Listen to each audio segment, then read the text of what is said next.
Look at Nehemiah. His heart was broken because the walls of Jerusalem had been torn down. He could not sleep, he could not rest. Nehemiah cried for many hours. He felt moved to write letters, connect with officials, and even change his life in order to rebuild the walls. Examine Ezra. His heart was distressed because of the temple in Jerusalem. He wept and sobbed. He gave the scriptures to the people because he knew that the presence of God was the only remedy for the wounded. Ezra recognized that places matter and that God would honor and reward those who sanctified the place of prayer in the city. This feeling is one of the indicators our society is insane. Notice how the alcohol industry dominates advertisements on every stadium billboard. Every newspaper is filled with alcohol advertisements. Because of this, alcohol has killed and destroyed more people on our roads than all the deaths in the Vietnam War. Some say we have already lost more children because of alcoholism than through all the deaths combined in every major war. Yet people talk about the horrors of war, while alcohol continues to flow freely. One day God will raise up someone who is tired of crying over the bodies of children, someone who will become so offended by these senseless deaths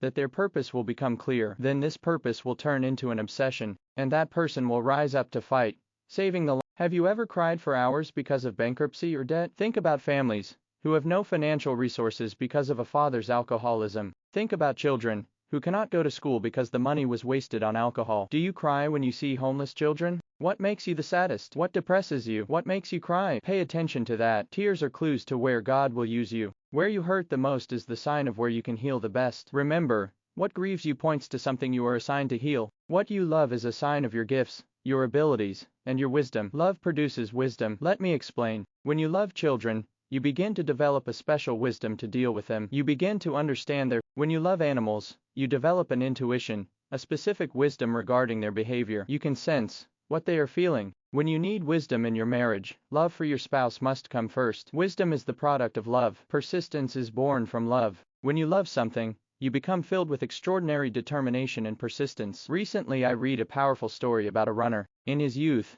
he suffered from a terrible disease. Doctors insisted he would never walk again, but he possessed something wonderful, a love for running. That love created determination. He eventually won a gold medal at the Olympics. Love is stronger than disease, discouragement, and poverty. So discover what you truly love, and organize your daily schedule around it. You possess. When you love animals, you develop an intuition, a specific wisdom regarding their behavior. You can sense what they are feeling. When you need wisdom in your marriage, love for your spouse must come first. Wisdom is the product of love. Persistence is born from love. Recently I discussed this with my team. If every human being received $10 per hour to work, regardless of the type of service, what would you do? For example, if you chose to be a building janitor, you would receive $10 an hour. If you decided to become a heart surgeon, you would also receive only $10 an hour. What would you truly do if money were no longer a factor? That is your purpose. Moses loved people. When he saw an Egyptian beating an Israelite, he acted quickly. Because of his passion for justice,